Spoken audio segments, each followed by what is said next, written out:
aujourd'hui, nous allons présenter à deux. Nous sommes deux médecins. Et nous allons aujourd'hui nous focaliser sur les bénéfices pour la santé de l'alimentation végétalienne. Alors, j'ai fait plusieurs présentations ici.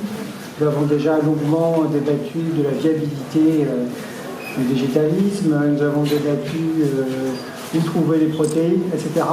Donc là, nous avons décidé aujourd'hui qu'on considérait que le fait que le végétalisme était viable était acquis. On a considéré comme acquis aussi le fait qu'une alimentation végane bien menée a augmenté l'espérance de vie. Donc là, on va se focaliser sur un sujet très précis aujourd'hui, c'est en quoi l'alimentation végétalienne est bonne pour la santé. Alors, je vais me présenter brièvement. Pour ceux qui ne me connaissent pas, donc je suis le docteur Jérôme Bernard Pellet, je suis à la fois médecin généraliste et médecin nutritionniste. Et je me suis tout spécialisé dans les alimentations végétariennes et végétaliennes. Est-ce que tu veux faire une petite présentation ? Bonjour à tous, bienvenue. Et moi, je suis le docteur Alexandra Jacques, médecin généraliste. Et j'ai rencontré le docteur Jérôme Bernard Pellet au VeggieWorld de Marseille il y a 4 mois, en décembre. Et voilà, depuis, nous nous associons pour donner l'information sur l'alimentation végétale. Alors, est-ce que l'alimentation végétalienne est bonne pour la santé ? Alors oui, bien menée. Alors je ne reviens pas sur le bien mené aujourd'hui, on a longuement discuté dans le passé, mais l'alimentation végane bien menée a la prétention de prévenir plusieurs fléaux de santé publique. L'obésité, l'hypertension, l'excès de cholestérol, le diabète de type 2, les maladies cardiovasculaires, notamment tout ce qui est coronaropathie, certains cancers, pas tous les cancers, certains cancers, tout ça, ce sont des fléaux de santé publique. Ce sont les gros problèmes de santé que vous avez dû rencontrer chez vos grands-parents, voire parents, etc. Et donc ça a la prétention de diminuer ce risque. Alors c'est pas du moins 100% bien sûr, hein, c'est moins 10, moins 30, moins 50, moins 60% parfois, mais ça diminue le risque. Alors, en ce qui concerne l'obésité, donc quelques points d'épidémiologie. Il y a 2 Américains sur 3 qui souffrent d'obésité. Et parmi en fait, les végétaliens, il y a une prépondérance de 25% d'obésité, alors que chez les omnivores, il y a une prépondérance de 40%. Comment on étudie ou on évalue l'obésité en médecine? On utilise un indice qui s'appelle l'IMC, donc l'indice de masse corporelle, qui en fait consiste à diviser le poids sur la taille, donc ça fait une unité de kilos sur des mètres carrés. Et donc plus l'IMC augmente, et plus on se rapproche du surpoids et plus de l'obésité. Donc il y a eu une étude qui a été faite sur les adventistes du 7e jour aux États-Unis, donc sur 73 803 personnes, sachant que les adventistes du 7e jour sont une catégorie de chrétiens qui mangent peu ou pas de produits animaux. Et donc sur ces études, on a eu comme résultat que les végétaliens avaient un IMC de 22,5 de moyenne, alors que les omnivores avaient un IMC de 28,8, ce qui fait une différence de 6,3. Donc c'est déjà très avantageux d'être végétalien par rapport à cet IMC. Ensuite, donc, voilà, ce qu'il faut savoir, c'est que l'alimentation végétale va amener à un poids sain, et donc on va voir par la suite à une meilleure prévention des maladies. Alors, il y a le pourquoi. Alors oui, pourquoi donc l'alimentation végétale est importante dans l'obésité. Bon, d'une part, on l'a tous compris, on a moins de calories dans des végétaux.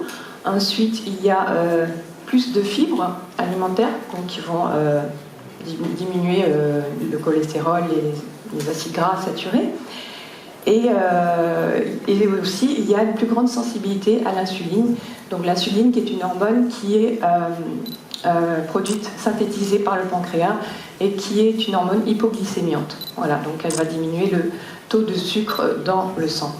Donc voilà le fonctionnement de l'alimentation végétale sur l'obésité. Donc l'intérêt, c'est que les diététiciens apprennent ces paramètres et aident leurs patients à les accompagner dans une alimentation végétale qui va les aider à atteindre un poids sain pour une meilleure santé. Alors maintenant, nous allons parler d'un autre fléau, il s'agit de l'hypertension. Alors, l'hypertension, c'est très lié à la consommation de sel, probablement le principal facteur de risque. C'est très lié aussi au surpoids. Il y a beaucoup de gens de plus de 45 ans qui sont un traitement à vie pour diminuer la tension artérielle.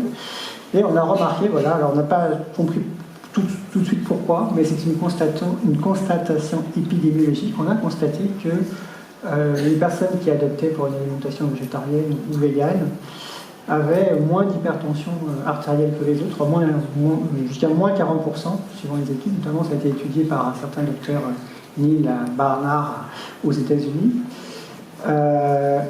C'est un effet aussi qu'on constate à court terme. Il y a eu des études randomisées en double aveugle qui ont été faites dès les années 1980, où on a fait deux groupes. Un groupe continuant à avoir une alimentation classique, et un autre groupe où à quantité de sel égale, calories égales, quantité de graisse égale, on leur a demandé de manger végétarien. Et en quelques jours, on a constaté que la tension artérielle a baissé, alors pas baissé beaucoup, elle a baissé de 5 mm de mercure environ concernant la tension artérielle systolique. Donc TAS, là sur le diaporama, ça veut dire tension artérielle systolique. Et lorsqu'on a inversé les deux groupes, lorsque les personnes qui ont opté pour une alimentation végétarienne se sont remis à manger normalement, et inversement, lorsque ceux qui mangeaient une alimentation omnivore se sont mis à manger pendant une semaine végétarienne, là la tension a baissé dans l'autre groupe. Donc c'est deux groupes comparatifs qu'on a inversés ensuite. Et donc ça, c'est un très bon niveau de preuve. Et on sait que sur le long terme, ça se maintient aussi. On peut espérer à peu près 5 à 10 mm de mercure en moins sur la tension artérielle systolique, mais aussi la tension artérielle diastolique, qui est la tension qui se produit lorsque le cœur se décontracte. Alors maintenant, on va essayer de comprendre comment c'est possible qu'en passant à une alimentation végétale, eh bien, la tension artérielle baisse. C'est une question extrêmement complexe. Il y a tellement de paramètres que c'est difficile d'isoler un paramètre par rapport à un autre. Beaucoup ont échoué à l'opération, mais on a quand même quelques idées. Alors, on pense que c'est dû à une plus grande richesse du potassium. Le potassium, c'est un minéral qui est très présent dans le règne végétal et pas beaucoup dans les produits d'origine animale. Donc ça va aider, du coup, en devenant vegan, on va manger plus de potassium, ça va pas contribuer à la baisse de la tension. Probablement que dans les végétaux, il y a un cocktail d'anti-hypertenseurs naturels. Et on n'a pas réussi à en isoler un par rapport à un autre. Ça ressemble assez bien, c'est des échecs cuisants. Mais on se doute que dans ce cocktail de médicaments naturels, entre guillemets, appelés phytonutriments, eh bien, il y a des substances qui font baisser la tension artérielle. Alors, aussi, l'alimentation végane, pas toujours, mais a tendance à être moins riche en graisse. Or, les lipides ont tendance à rendre le sang plus visqueux et à augmenter aussi la tension artérielle. Alors, à toi. Alors, l'hypercholestérolémie. Donc, le cholestérol, c'est ce qu'on recherche dans les bilans sanguins en médecine pour savoir le profil lipidique sérique du patient. Il y a plusieurs sortes de cholestérol total, le HDL et le LDL. Le LDL est le cholestérol qui est appelé le mauvais cholestérol. Donc, en fait, l'alimentation, plusieurs études ont constaté que l'alimentation végétale va baisser le cholestérol total et va baisser le LDL cholestérol. en fait, on va aboutir à une diminution de 20 à 30% des cardiopathies, et tout particulièrement les cardiopathies ischémiques, c'est-à-dire où les vaisseaux sont complètement bouchés. Donc chez les végétaliens. L'effet de l'alimentation végétale est particulièrement très performante sur les ischémies, les infarctus du myocarde. Il y a eu encore des études encore sur les adventistes du 7e jour, qui ont déterminé qu'il y avait une diminution de 13 à 19% du risque de maladies cardiovasculaires et donc des maladies ischémiques chez les végétaliens. Il y avait aussi une diminution du risque d'hospitalisation et de décès par maladie ischémique de 32% chez les végétaliens. Donc là encore, on retrouve vraiment un avantage très important à utiliser cette alimentation végétale pour la prévention de ces maladies.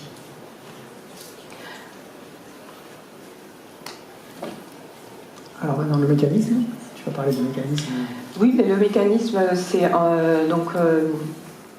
en fait l'alimentation végétale va amener plus de fibres alimentaires, n'a pas de cholestérol en fait, il n'y a pas de cholestérol du tout dans les végétaux. Et puis après, il y a des mécanismes de diminution du stress oxydatif, des diminutions des protéines inflammatoires comme la protéine chain reactive, la PCR, et la diminution de la formation des plaques d'athérome. Donc les plaques d'athérome, c'est ce qui va boucher les vaisseaux artériels. Voilà le mécanisme de l'alimentation végétale.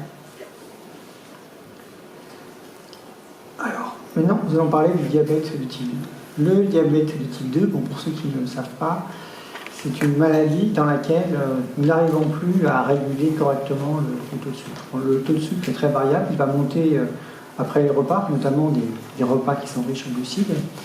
Et nous avons tous, naturellement, une capacité à réguler ce taux de sucre, grâce, entre autres, à une hormone qui s'appelle l'insuline, fabriquée par le pancréas, plus précisément par des cellules qui se trouvent dans une petite partie du pancréas qu'on appelle les îlots de Langerhans.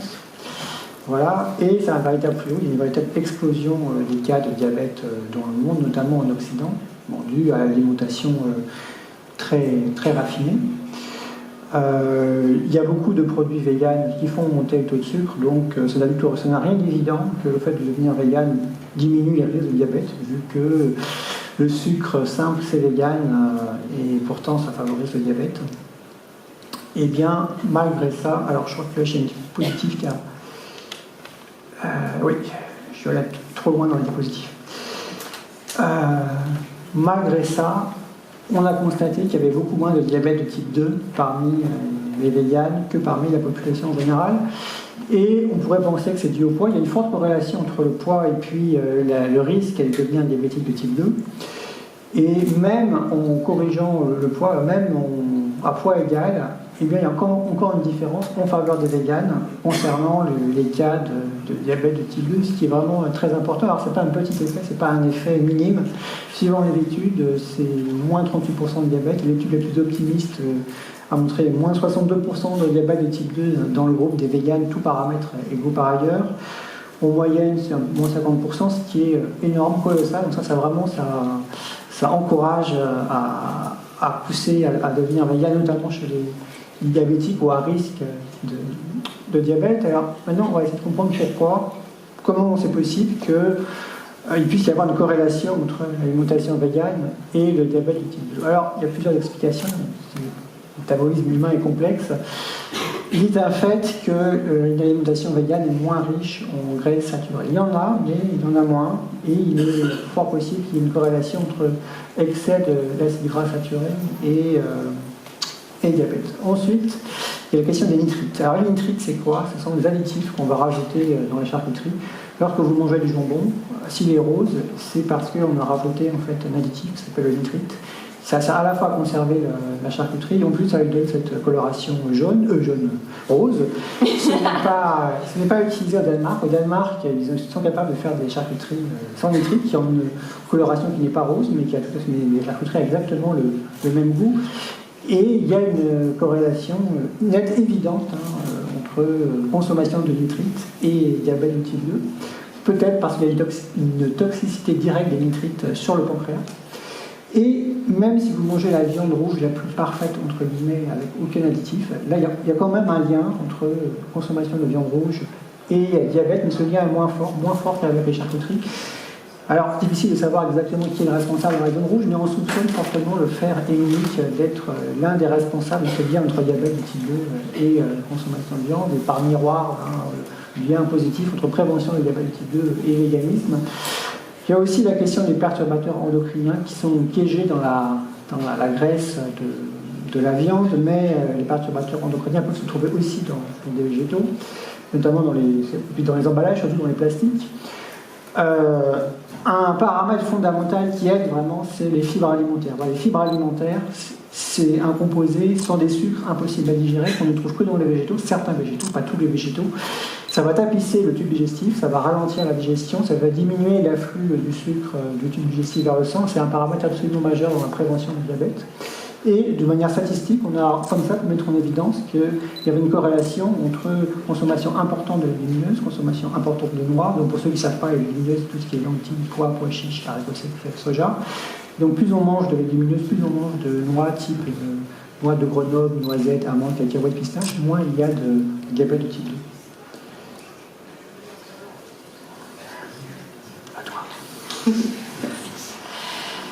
Les maladies cardiovasculaires, comme son nom l'indique, c'est la maladie du cœur et des vaisseaux. Les différents facteurs de risque de ces maladies sont le surpoids, l'obésité, l'hypertension artérielle et le diabète et l'augmentation des lipides. Encore une fois, l'alimentation végétale va diminuer tous ces facteurs de risque de façon très considérable, de 20 à 30% selon les études. Et tout particulièrement sur les infarctus. Donc là encore, on a fait des études qui vont encore dans ce sens, où les végétaliens ont moins de risques de maladies cardiovasculaires que les autres populations omnivores. Donc il y a des ouais. J'ai pas fait de diapositive sur le mécanisme. Voilà. Voilà. Non, il n'y avait pas ça, le mécanisme. Voilà, donc effet prononcé sur les infarctus, c'est ce que je disais. Alors maintenant, vous en parlez des cancers. Le cancer, c'est devenu la première cause de mortalité dans les pays occidentaux. Ça n'a pas toujours été. Pendant assez longtemps, ça a été d'abord les maladies cardiovasculaires, ensuite les cancers. Maintenant, c'est devenu le premier fléau. Alors, sur toutes les pathologies qu'on a vues jusqu'ici, l'effet d'une alimentation végane est indéniable. Les études ne sont pas toutes, mais l'écrasante majorité des études sont concordantes pour dire qu'on voit bien ces effets. Pour les cancers, c'est moins évident. Même, je dois dire que c'est souvent décevant, sauf pour deux localisations. Là, il y a deux types de cancers pour lesquels les bénéfices sont vraiment prouvés. C'est le cancer du côlon. Voilà, c'est moins 25 à moins 50% suivant les études. Pour être honnête, il y a quelques études qui ont montré qu'il n'y avait pas de lien, ça existe, mais il n'y a aucune étude qui montre qu'il y a une augmentation, on pourrait l'imaginer, mais... Donc c'est soit neutre, soit positif, et c'est dans l'écrasante majorité des études, il y a un effet préventif de l'alimentation végane sur le cancer du côlon. On note aussi cet effet pour le cancer de la prostate. Pour le cancer de la prostate, on estime qu'il y a à peu près 30% de risque en moins de cancer de la prostate si on a une alimentation végane bien menée par rapport à une alimentation classique. Alors, les explications, on en a. Pour le cancer colorectal, on sait que le fer héminique, qui est mis sur un piédestal, a probablement un effet pro-cancer et va augmenter les risques de cancer du côlon. Les fibres alimentaires vont plutôt diminuer les risques de cancer du côlon. Encore, on mange plus de fibres alimentaires en étant vegan. Ceci explique cela. Donc en étant vegan, on va à la fois manger plus de choses qui protègent du cancer du côlon, et on va manger moins de choses qui favorisent le cancer du côlon. Donc les deux associés, on comprend aisément pourquoi ça a un effet positif sur le cancer du côlon.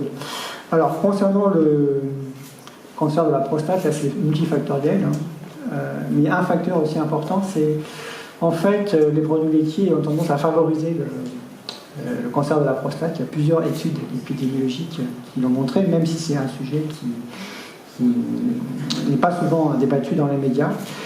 Pour les autres localisations, les résultats sont très divers. Alors, il y a quelques études sur le cancer du pancréas. Il semblerait que ce soit utile aussi pour prévenir le cancer du pancréas.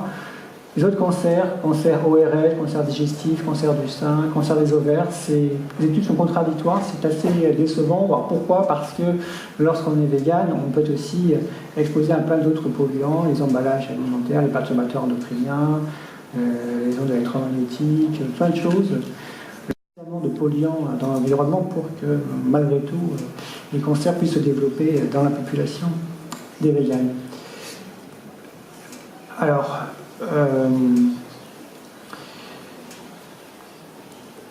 concernant les cataractes, ça c'est tout ce qu'on a raconté là jusqu'ici, c'est des choses qu'on connaît depuis longtemps. Voilà. Et plus le temps passe, plus on découvre de nouveaux bénéfices qu'on ne connaissait pas.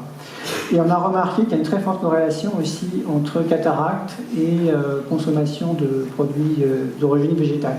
Entre ceux qui mangent beaucoup de viande et ceux qui sont complètement véganes, il y a une différence de taux de cataracte énorme. Et ce qui est intéressant, c'est qu'à tous les intermédiaires, ceux qui sont complètement véganes, ils ont moins de cataracte, ceux qui sont végétariens, ils en ont plus. Ceux qui mangent de la viande, en quantité modérée, ils en ont encore un peu plus. Et ceux qui mangent beaucoup de viande, ils ont encore plus de cataracte. Donc, ce qui est intéressant, parce que la cataracte, c'est une maladie qui consiste à une opacification du cristallin. Le cristallin, c'est la petite lentille naturelle qu'on a tous dans les yeux, qui nous sert à mettre au point. Et lorsqu'il s'opacifie, eh bien, on a du mal à voir, tout devient flou et opaque. Et bon, on passe par une opération chirurgicale. Et lorsqu'il y a une souffrance dans le corps, lorsque l'organisme est soumis à un stress oxydatif, eh bien, le cristallin a tendance à s'opacifier beaucoup plus vite. Donc le fait que il y ait moins de cataracte chez les véganes, c'est bon signe. Ça veut dire que globalement, l'organisme n'est pas soumis à un stress oxydatif. Alors, en conclusion, une alimentation 100% végétale, bien menée, elle a clairement un intérêt pour diminuer les principaux fléaux de santé publique. Alors c'est vraiment important de le dire et de le répéter, parce que ce n'est pas du tout le paradigme dominant. Le paradigme dominant, c'est que le végétalisme, c'est un danger, c'est compliqué, il faut être un professionnel de l'alimentation pour équilibrer une alimentation végane. Toutes ces choses qu'on entend dans les médias, de la bouche de médecins qui ne s'y connaissent pas beaucoup, mais qui répètent des messages de quelques médecins liés à l'industrie agroalimentaire qui trustent la parole dans les médias, mais qui ne sont pas honnêtes du tout.